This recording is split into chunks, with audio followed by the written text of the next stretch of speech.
This is not a love story. It is a record of movement through unseen ground, of seasons marked not by events, but by presence. Each episode follows a cycle, from meeting to hope, for silence to discord. What shaped me most was not the conflict itself, but what stood with me between the moments. An angelic presence, not dramatic, not rescuing, simply present. This series traces one man, but it is not about him.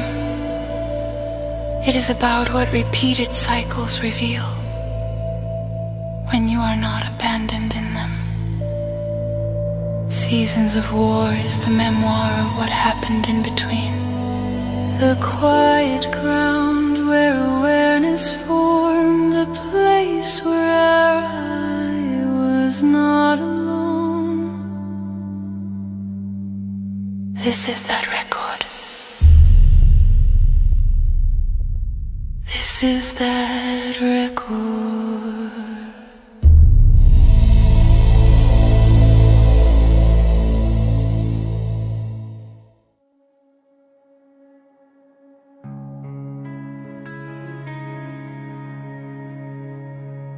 I met him without armor,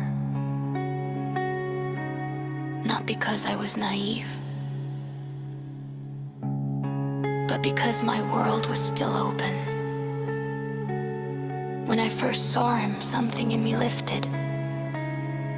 It wasn't intensity, it was ease. A quiet excitement that didn't ask questions. My body responded before my thoughts did.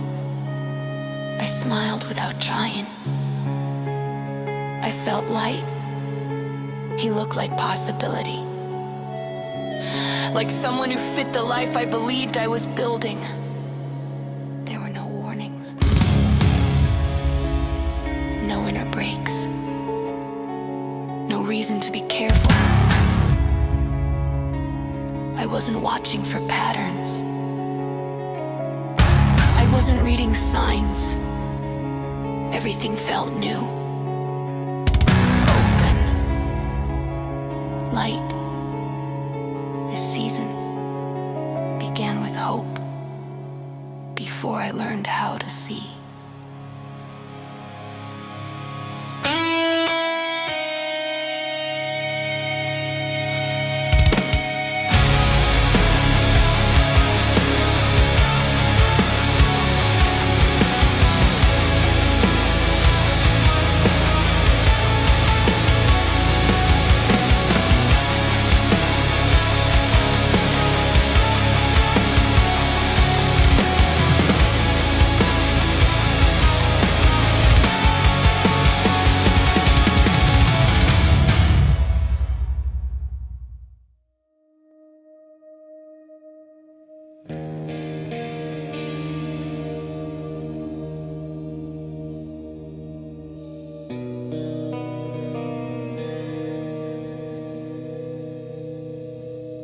Everything narrowed without noise. What had been holding me in place quietly withdrew. Not explained, not argued. The ground didn't vanish. It thinned until standing became unsustainable. Stability turned conditional, belonging provisional. I learned how quickly security dissolves when it depends on someone else continuing to choose you. Movement appeared, not as hope, not as rescue, but as necessity. I stepped into it because stillness had become heavier than uncertainty. Leaving felt efficient. Familiar roads release me without protest. Survival mute emotion before it touched memory. Then I saw him, already aligned elsewhere. Already out company.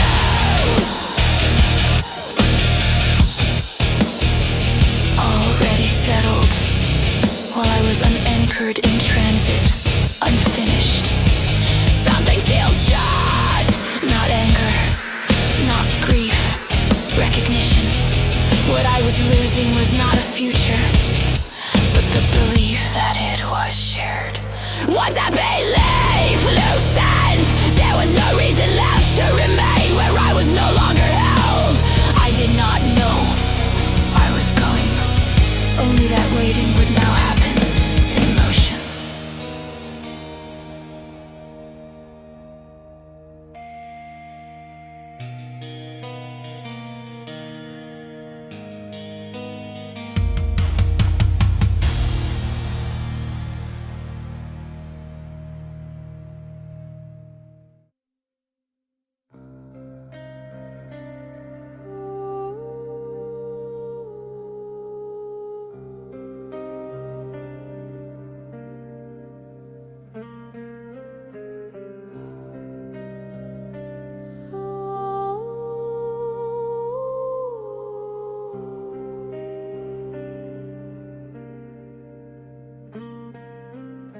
I stood at the edge of departure, with everything I owned inside me.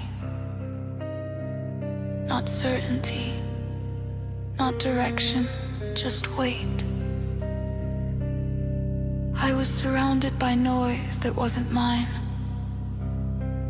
pulled between three people, three currents of chaos, each demanding something different while offering no ground.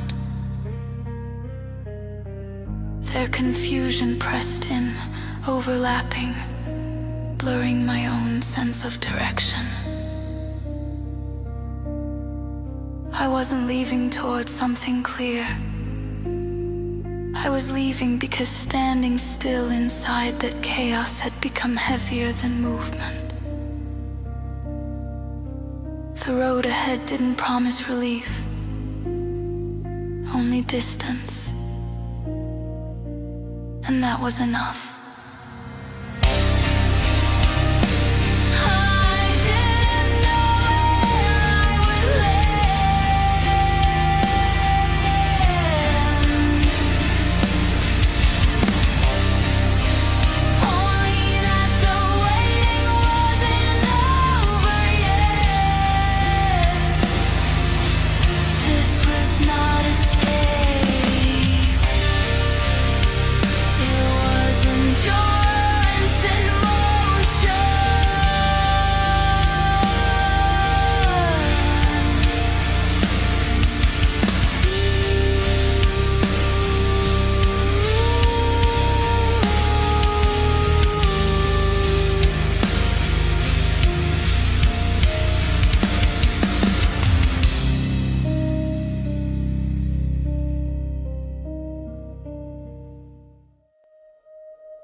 This time, there was nowhere elsewhere to return to. Everything I owned was packed into the car. The boot, the back seat, small spaces filled with what was left of my life. There was nothing waiting. No place to fall back into. No next step hiding behind faith. I drove without direction because stopping felt worse. Every road led forward, but none of them led somewhere. I wasn't choosing. I was circling. The car became too small, the air too still. I felt trapped.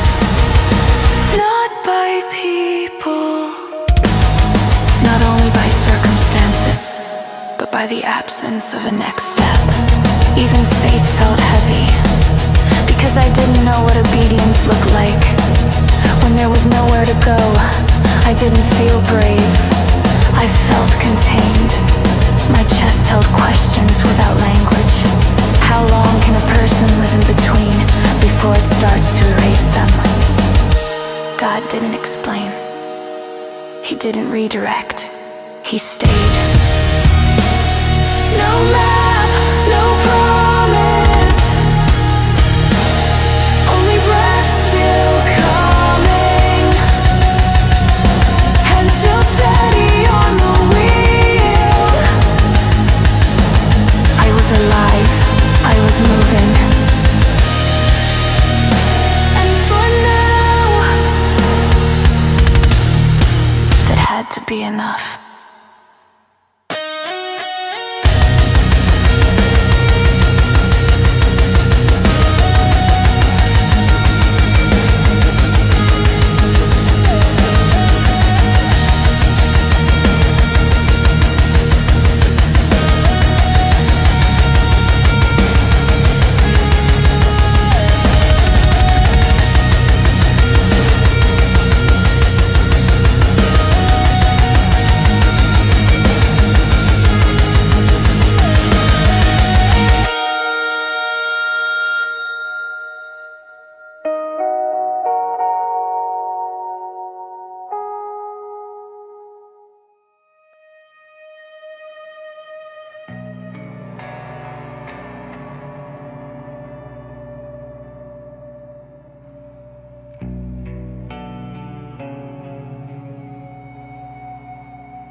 I flew back with my eyes open,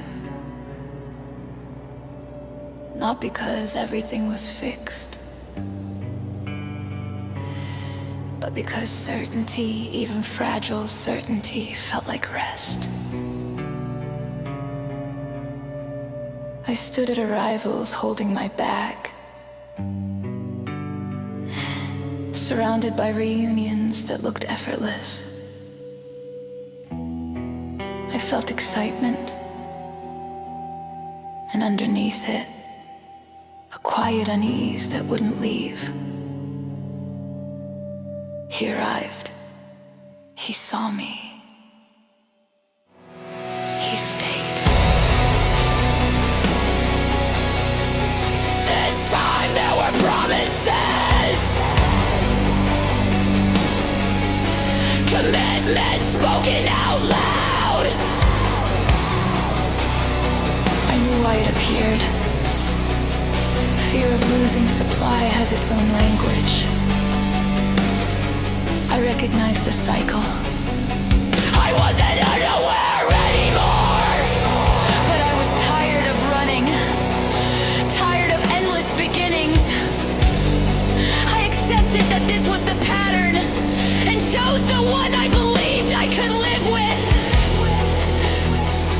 Not because it would save me, only because it felt survivable. The cycle was not broken, but I was no longer blind. That's when I stopped explaining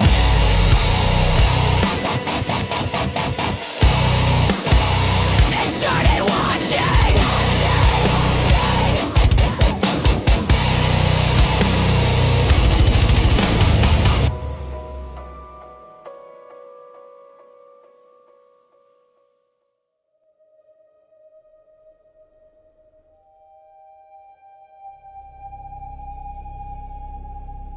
There was a period when I became very quiet. Not because there was peace,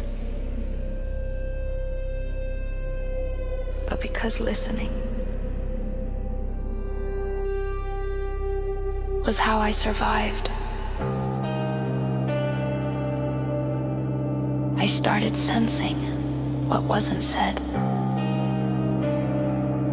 I started knowing before things were admitted. I made myself smaller, not out of weakness, but out of adaptation. thought it was wisdom. I thought it was love. I thought silence meant safety. But my body knew what my words didn't yet have. I stayed alert, always tuned in, always preventing something from going wrong. There came a moment when I realized I could hear everyone except myself. I didn't leave right away. I understood first because I wasn't there to stay. I was there to learn, and only later, when the noise was gone, did I recognize my own voice again.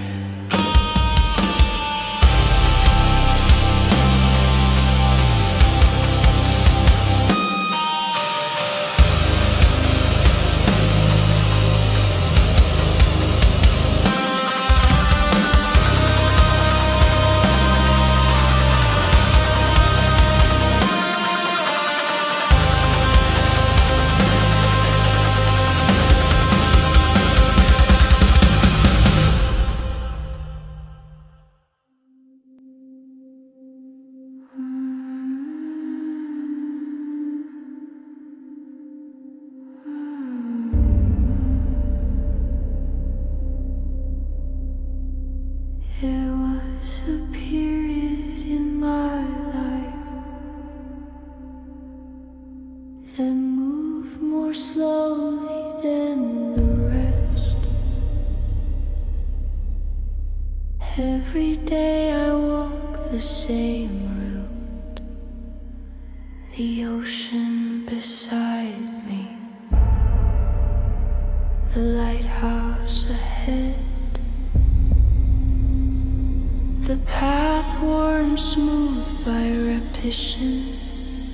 I didn't have words yet, but my body already knew what my mind wasn't ready to name. The silence had changed, not peaceful, just thinner, like something preparing to leave before it actually did.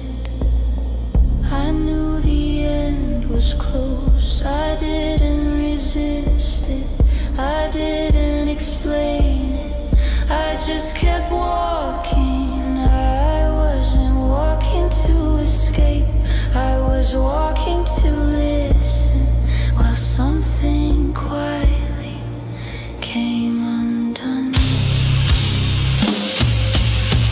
Back then there was no clarity, only knowing without language, a sense that time would speak later. So I trusted the waiting, I let the lesson take its time, one step, one breath, one morning at a time. Now I understand, some seasons don't end loudly, they teach you by slowing you down, until truth can finally catch up.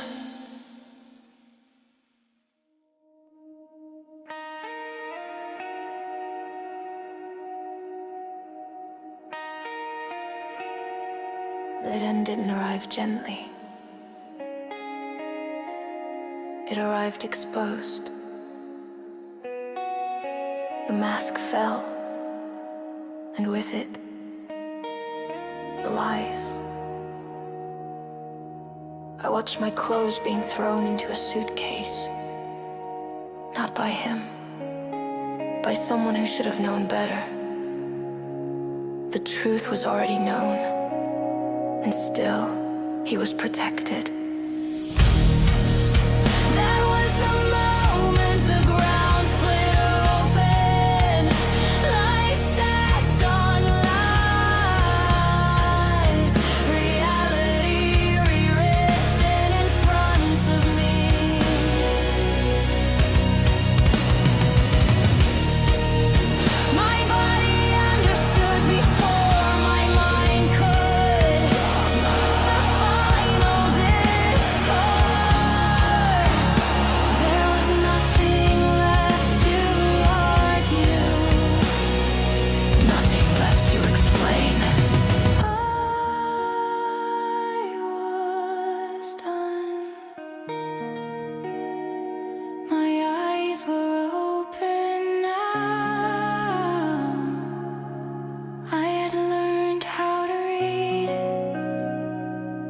would never unread it again.